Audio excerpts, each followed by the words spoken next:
जय हिंद साथियों, आज के इस क्लास में आप सभी का बहुत बहुत स्वागत है।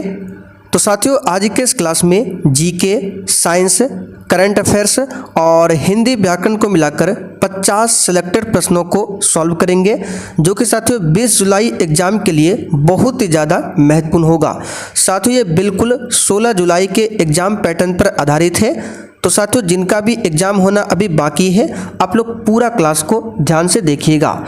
और साथियों, यहाँ पर आप लोग स्क्रीन पर देख सकते हैं, हमने एग्जाम से पहले ही आपको दोनों बुक के बारे में बताया था। ये किरण पब्लिकेशन का वॉल्यूम 1 और वॉल्यूम 2 वाला प्रैक्टिस सेट का बुक है। इस बुक से 16 जुलाई को जो एग्जाम हुआ है, बहुत सारे क्वेश्चन यहाँ से पूछे गए हैं। यहाँ पर देख सकते हैं, प्रथम पाली का परीक्षा देने के बाद विद्यार्थी का कहना है कि बहुत सारे प्रश्न जो है हूबहू इसी पब्लिकेशन से लड़े हैं। तो आपके पास अगर ये बुक है तो इससे आप लोग प्रैक्टिस करके एग्जाम आपको देना है। इस बुक से बहुत सारे क्वेश्चन आपको एग्जाम में देखने को मिलेंगे। बिहार पुलिस एग्जाम के लिए बहुत ही शानदार और बेहतरीन बुक है। तो चलिए साथियों, इसी के साथ आज के इस क्लास को हम लोग स्टार्ट करते हैं। तो साथियों, आज का पहला क्वेश्चन देखिए, भारत के किस राज्य में समान नागरिक संहिता लागू है? मेघालय, केरल, हरियाणा या फिर डी गोवा? प्रत्येक स्टूडेंट को नीचे लाइव चैट में अपना अपना आंसर करना है, जिससे कि आप सभी का प्रॉपर तरीके से रिवीजन भी हो सके। चलिए बताइए, क्वेश्चन नंबर 1 के लिए आंसर क्या होगा? भारत के किस राज्य में समान नागरिक संहिता लागू है? तो यहाँ पर इस क्वेश्चन का आंसर हो जाएगा डी ऑप्शन, गोवा में। डी ऑप्शन जो भी बच्चे बता रहे हैं उनका बिल्कुल सही जवाब है गोवा। अब देखिए, समान नागरिक संहिता की बात करें, इसके बारे में संविधान के किस आर्टिकल में उल्लेख है? तो आर्टिकल 44 में समान नागरिक संहिता के बारे में बताया गया है। तो याद रखिएगा, आंसर यहाँ पर क्या हो जाएगा? D option, Goa. लेकिन यहाँ से क्वेश्चन और बनता है, अगर आपसे पूछे कि स्वतंत्रता के बाद समान नागरिक संहिता लागू करने वाला पहला राज्य कौन सा बना है? तो वो है उत्तराखंड, जो कि 27 जनवरी 2025 से लागू हुआ है।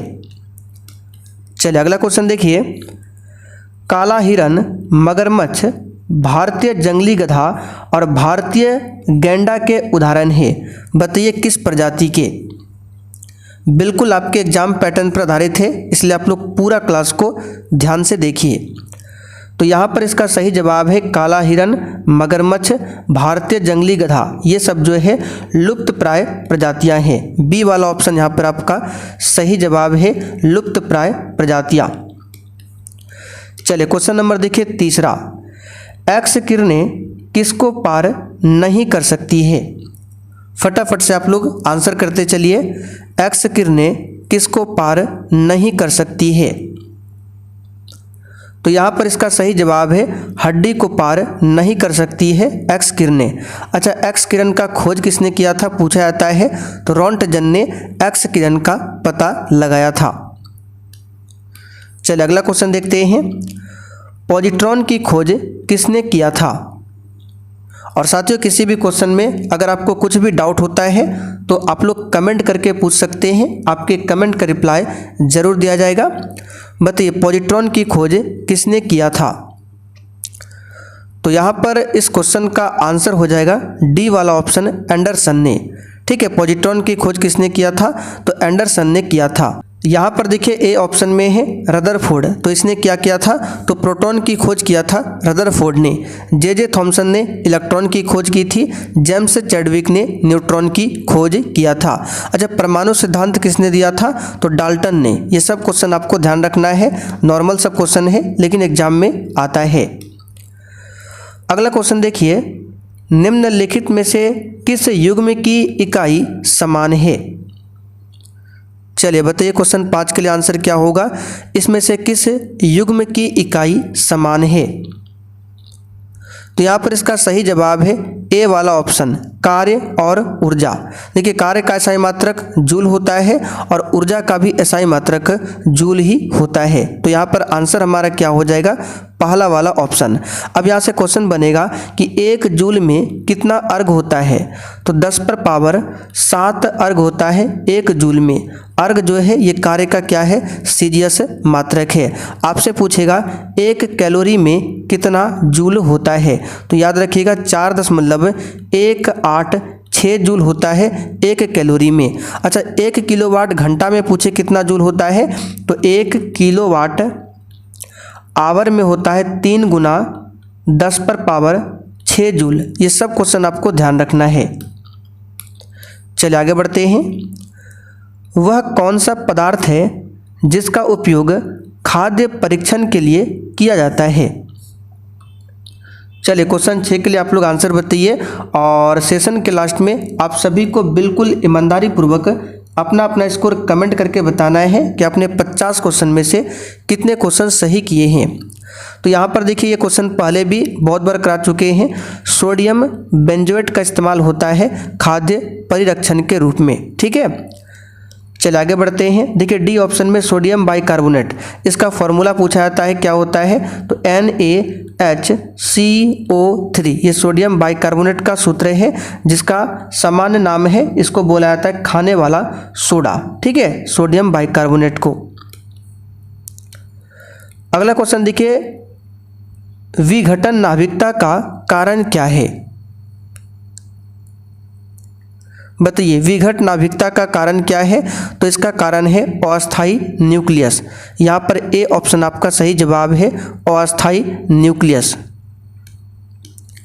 अगला क्वेश्चन देखिए, उस विटामिन का नाम बताइए जो किसी भी मांसाहारी भोजन में नहीं मिलता। बताइए क्वेश्चन नंबर 8 के लिए आंसर क्या होगा? उस विटामिन का नाम बताइए जो किसी भी मांसाहारी भोजन में नहीं मिलता है। तो यह है, इसका आंसर हो जाएगा विटामिन सी। ठीक है, विटामिन सी जो है किसी भी मांसाहारी भोजन में नहीं मिलता है। विटामिन सी का रासायनिक नाम क्या होता है? अस्कॉर्बिक अम्ल। ठीक है, और इसकी कमी से कौन सी बीमारी होती है? अस्कर्बी बीमारी। विटामिन B12 में कोबाल्ट धातु होता है, इसका रासायनिक नाम है साइनोकोबालामिन। विटामिन डी का कैल्सीफेरॉल है। विटामिन के का क्या है? फिलोक्विनोन। और विटामिन ई का रासायनिक नाम पूछे तो टोकोफेरॉल। अगला क्वेश्चन देखिए, जुकाम यानी कि मामूली ठंड का कारण क्या है? बताइए क्वेश्चन 9 के लिए आंसर। तो साथियों, जुकाम का जो कारण है, इसका कारण है विषाणु यानी कि वायरस। देखिए सी ऑप्शन में दिया हुआ है, सी वाला ऑप्शन यहाँ पर आपका सही जवाब है, विषाणु यानी कि वायरस। अगला क्वेश्चन, मनुष्य में पुनः स्थापित होने वाले दांतों की संख्या कितनी होती है? चलिए क्वेश्चन 10 के लिए आंसर बताइए, मनुष्य में पुनः स्थापित होने वाले दांतों की संख्या कितनी होती है? तो 20। बी वाला ऑप्शन यहाँ पर आपका सही जवाब है। कितना होता है? 20 होता है। दांत में किसकी मात्रा अधिकतम होती है? तो कैल्शियम की मात्रा दांत में अधिकतम होती है। गिरिधर में कौन सा समास है? बताइए इसका आंसर क्या होगा? तो साथियों, गिरिधर में कौन सा समास है? तो इसमें बहुव्रीहि समास है। डी वाला ऑप्शन यहाँ पर आपका सही जवाब है। इसका समास विग्रह करें तो होगा गिरि को धारण करने वाला, यानी पर्वत को धारण करने वाला, अर्थात श्री कृष्ण। तो ये आपका बहुव्रीहि समास है। अगला क्वेश्चन देखिए, अनुलोम शब्द का विलोम क्या है? तो साथियों, अनुलोम का विलोम होता है प्रतिलोम। यहाँ पर आंसर हमारा क्या होगा? बी ऑप्शन, प्रतिलोम। आगे देखिए, जो पीछे चलता हो उसके लिए एक शब्द क्या है? फटाफट से आप लोग आंसर करते चलिए। जो पीछे चलता हो उसके लिए एक शब्द है अनुचर। क्या है? अनुचर। महतीक्षा का सही संधि विच्छेद क्या है? बताइए क्वेश्चन 14 के लिए आंसर। जिनका भी एग्जाम होना अभी बाकी है, बिल्कुल भी टाइम की बर्बादी ना करें। जितना हो सकता है आप लोग अधिक से अधिक क्वेश्चंस का प्रैक्टिस करें। तो महतीक्षा का जो सही संधि विच्छेद है ये आपका क्या हो जाएगा? तो महती जोड़ इच्छा। यहाँ पर देख सकते हैं ए ऑप्शन में दिया हुआ है, महती जोड़ इच्छा।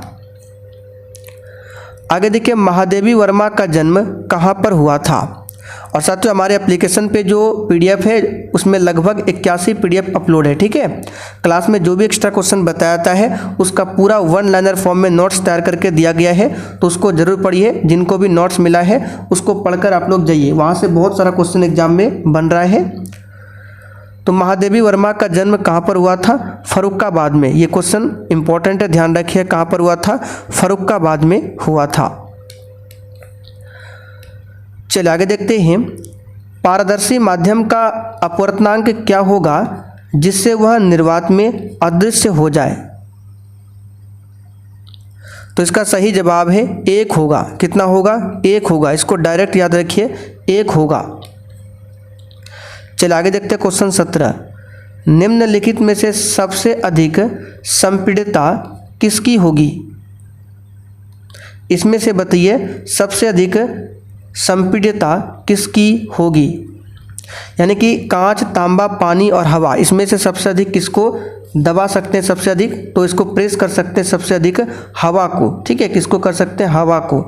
यहाँ पर डी वाला ऑप्शन आपका सही जवाब है, हवा, क्योंकि गैसों की संपीड़ितता सबसे अधिक होती है। क्यों? क्योंकि गैसों का घनत्व न्यूनतम होता है। आगे देखिए, कांच के उत्तल लेंस को पानी में डुबाने पर उसकी फोकस दूरी व प्रकृति क्या होगी? चलिए थोड़ा सा मॉडरेट लेवल का क्वेश्चन है और बिल्कुल एग्जाम में ऐसा ही क्वेश्चन पूछा जा रहा है। इसका आंसर क्या होगा? तो याद रखिएगा, अधिक फोकस दूरी और लेंस उत्तल हो जाएगा। कौन सा हो जाएगा? उत्तल लेंस। ठीक है, कांच के उत्तल लेंस को पानी में डुबोने पर उसकी फोकस दूरी अधिक हो जाएगी और प्रकृति यानी उत्तल लेंस ही वो रहेगा। बी वाला ऑप्शन यहाँ पर आपका सही जवाब है। आप लोग कमेंट करके बताइए लेंस का सूत्र क्या है? इंग्लैंड में विधि का शासन किसकी देन है? चलिए फटाफट से आंसर बताइए, इंग्लैंड में विधि का शासन किसकी देन है? इसका सही जवाब है डायसी की देन है। बी वाला ऑप्शन यहाँ पर आपका सही जवाब है। विधि के शासन के जनक किस देश को माना जाता है? तो ब्रिटेन को माना जाता है, क्योंकि विधि की शासन की शुरुआत सबसे पहले इंग्लैंड में हुई थी। कहाँ पर? इंग्लैंड में हुई थी। अच्छा, भारतीय संविधान में अगर पूछे कि विधि का जो शासन है वो कहाँ से लिया गया है, तो ब्रिटेन से ही लिया गया है। कहाँ से लिया गया है? ब्रिटेन से।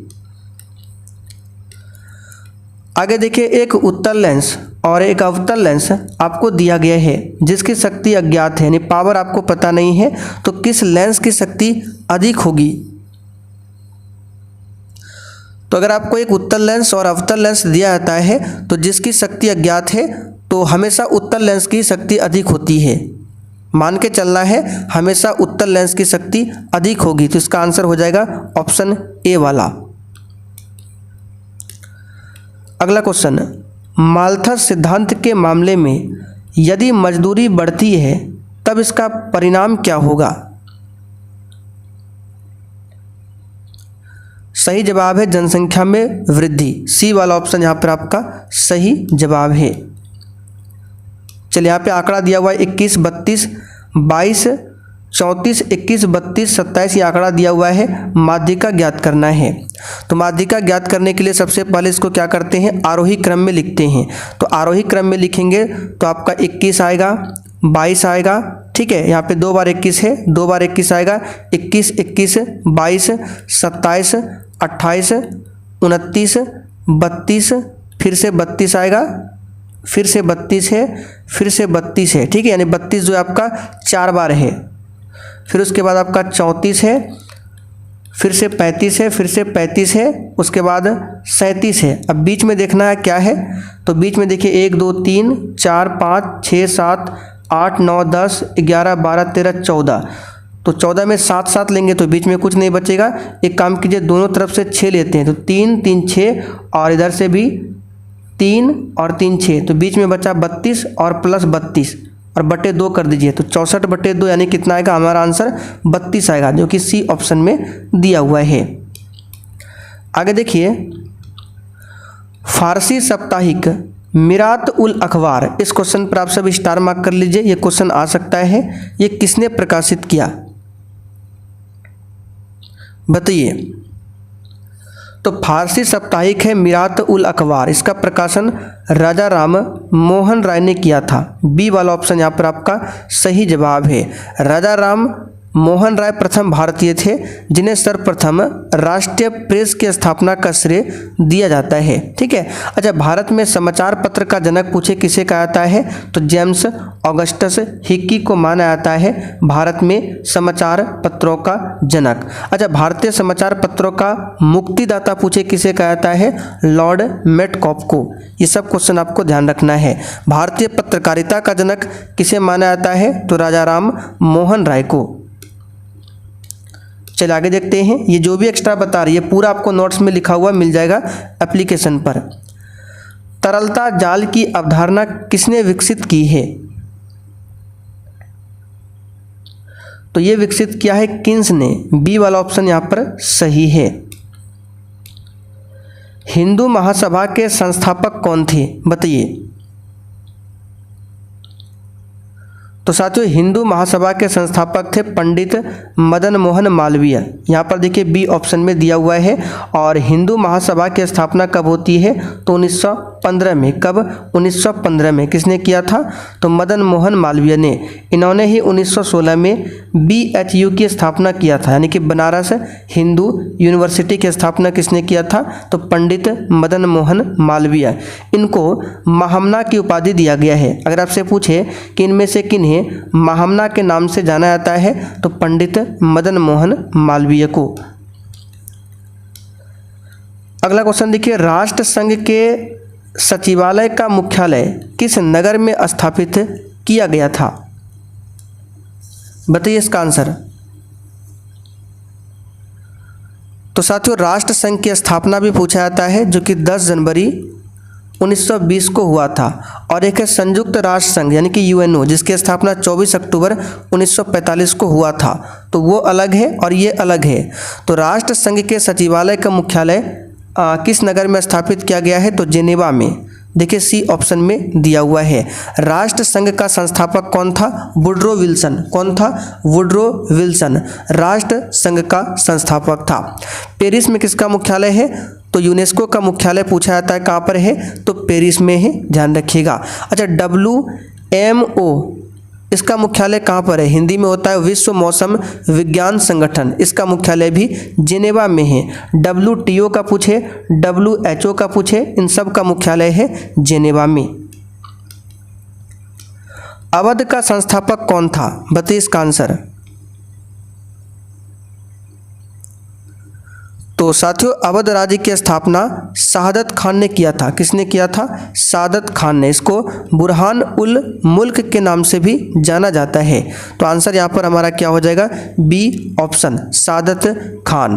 अच्छा, अवध राज्य की राजधानी कहाँ पर थी, तो लखनऊ। अगला क्वेश्चन, ICS परीक्षा एक साथ इंग्लैंड और भारत में कब लेनी आरंभ की गई। चलिए, बहुत ही शानदार क्वेश्चन है, बताइए इसका आंसर क्या होगा। ICS की परीक्षा किस वर्ष से इंग्लैंड एवं भारत में एक साथ लेना प्रारंभ किया गया था, तो 1922 में। कब लिया गया था, 1922 में। बी ऑप्शन आपका सही जवाब है। और भारत में सबसे पहले ICS की परीक्षा कहाँ पर हुआ था, तो इलाहाबाद के आनंद भवन में। जो भी एक्स्ट्रा क्वेश्चन बताते हैं साथियों, उसको ध्यान से सुनिएगा, ठीक है। यहाँ से क्वेश्चन बताते हैं, UPSC पूछा जाता है, यूनियन पब्लिक सर्विस कमीशन। तो UPSC अगर पूछे इसकी स्थापना कब होती है, तो 1 अक्टूबर 1926 को। किस आयोग के सिफारिश पर, तो ली आयोग के सिफारिश पर किया गया था। चलिए आगे देखते हैं क्वेश्चन 30। इनमें से किस गवर्नर जनरल ने भारत में सिविल सर्विस की स्वीकृति दिलाई, जो कि 1861 के बाद से भारतीय सिविल सर्विस के नाम से जानी गई। तो ये है लॉर्ड कॉर्नवालिस। देखिए सी ऑप्शन में दिया हुआ है। कॉर्नवालिस को भारत में नागरिक सेवा का जनक माना जाता है। चलिए आगे बढ़ते हैं। लेटराइट मिट्टी कहाँ पाई जाती है, बताइए। क्वेश्चन 31 के लिए आंसर है, लेटराइट मिट्टी कहाँ पाई जाती है। तो लेटराइट मिट्टी जो है आर्द्र तथा शुष्क जलवायु वाले उष्णकटिबंधीय क्षेत्रों में पाई जाती है। देखिए बी ऑप्शन में दिया हुआ है। अच्छा, लेटराइट मिट्टी जो है किसकी खेती के लिए सर्वाधिक उपयुक्त मानी जाती है? तो चाय की खेती के लिए सबसे उपयुक्त मानी जाती है लेटराइट मिट्टी। भारत का सर्व प्रमुख मिट्टी पूछे तो वो तो जलोढ़ मिट्टी है। अच्छा, मिट्टी का अध्ययन क्या कहलाता है? पेडोलॉजी। क्या कहलाता है? पेडोलॉजी। और भारतीय कृषि अनुसंधान परिषद ने भारत के मिट्टियों को कितने वर्गों में बांटा है? तो 8 वर्गों में बांटा है। यहाँ से कुछ एक्स्ट्रा क्वेश्चन है, जैसे कि अगर आपसे पूछे केंद्रीय मृदा संरक्षण बोर्ड की स्थापना कब किया गया है? तो 1953 में। कब किया गया है? 1953 में। एक ही समय में कंपन करने वाले स्थानों को जोड़ने वाली रेखाओं की श्रृंखला क्या कहलाती है? तो इसको कहते हैं, ऑप्शन यहाँ पर देखिए ए ऑप्शन में दिया है सहभूकंप रेखाएं। क्या बोला जाता है? सहभूकंप रेखाएं।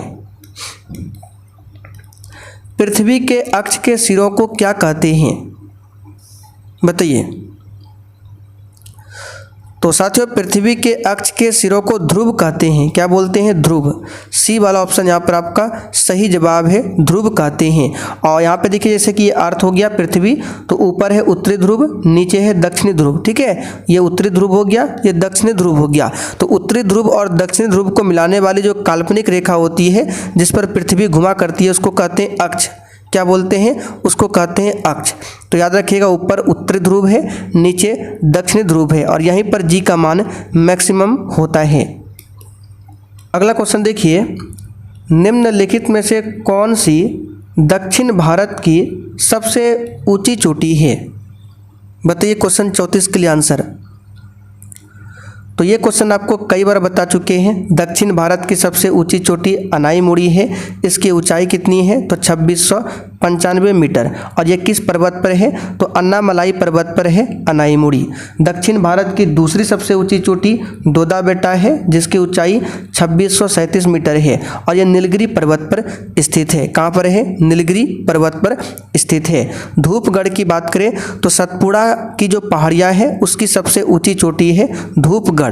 ठीक है, इस बात को ध्यान रखिएगा। सतपुड़ा की पहाड़ी की सबसे ऊंची चोटी है धूपगढ़। अगर आपसे पूछे कि पूर्वी तट की सबसे ऊंची चोटी क्या है? तो जिंदगढ़ा। इसको याद कर लीजिए, जिंदगढ़ा ये पूर्वी तट की सबसे ऊंची चोटी है। कोंकण रेलवे किस पर्वत श्रेणी में से होकर गुजरती है?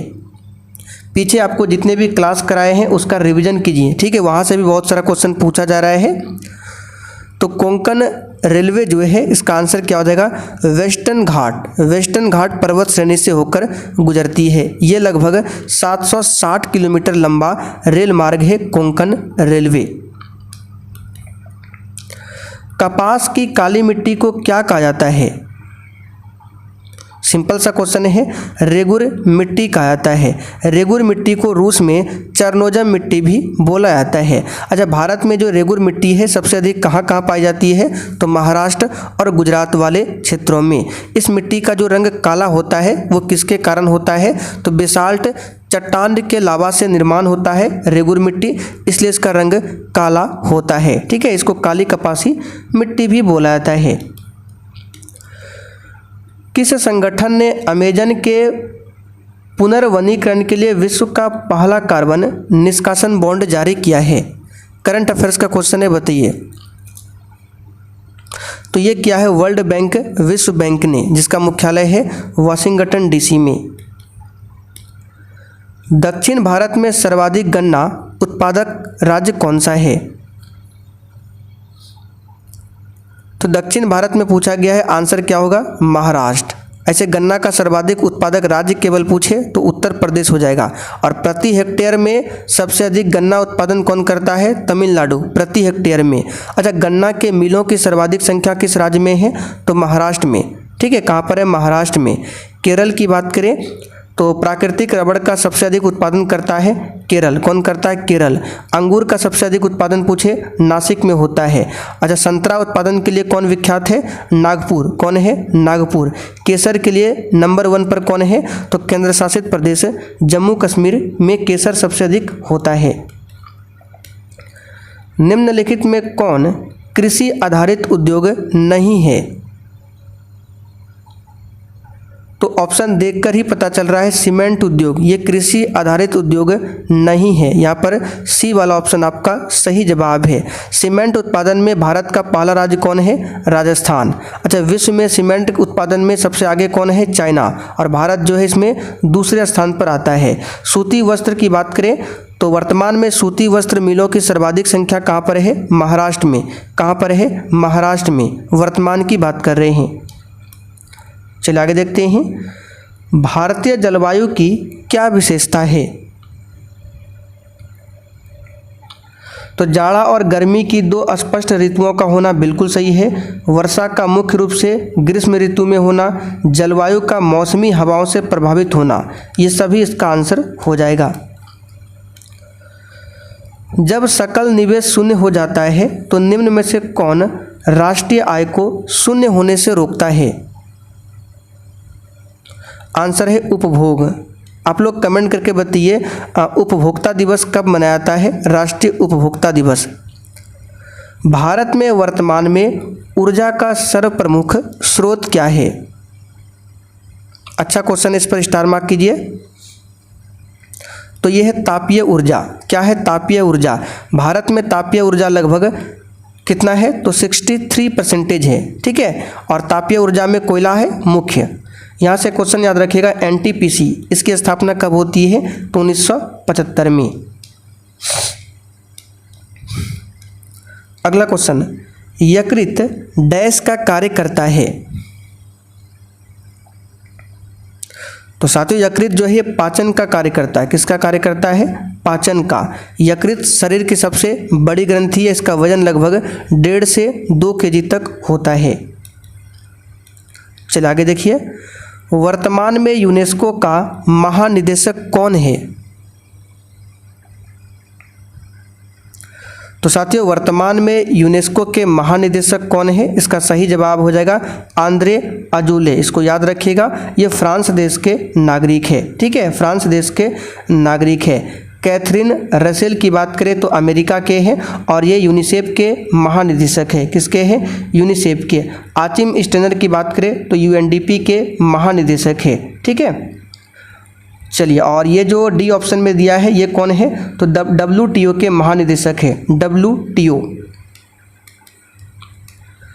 निम्नलिखित में से क्या स्वच्छ ईंधन का गुण है? तो यह है प्रदूषण मुक्त। ये स्वच्छ ईंधन का गुण है। भारतीय दूरसंचार नियामक प्राधिकरण, जिसको शॉर्ट में कहते हैं ट्राई का फुल फॉर्म पूछ सकता है तो telecom regulatory authority of India. इसकी स्थापना 1977 में किया गया था। तो ट्राई का मुख्यालय किस शहर में है? तो इसका मुख्यालय नई दिल्ली में है।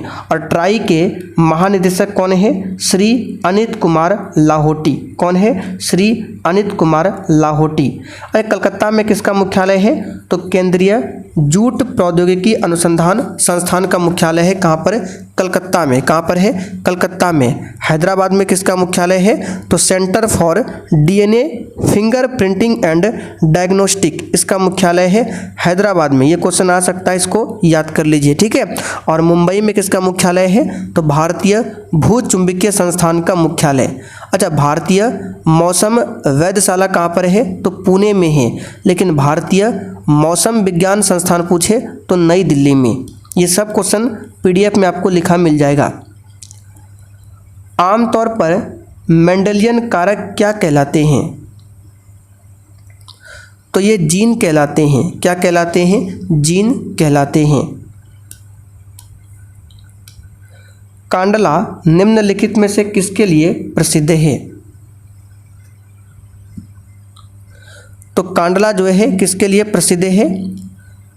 तो निर्यात प्रसंस्करण क्षेत्र के लिए प्रसिद्ध है कांडला। सी वाला ऑप्शन यहाँ पर आपका सही जवाब है। यहाँ से क्वेश्चन आपको बताते हैं, क्रोमोसोम का नामकरण किसने किया था? तो W वाल्टेयर ने 1888 में क्रोमोसोम का नामकरण किया था। ठीक है, अच्छा, जीन शब्द का प्रयोग सर्वप्रथम किसने किया था? तो जोहानसन ने किया था 1909 में।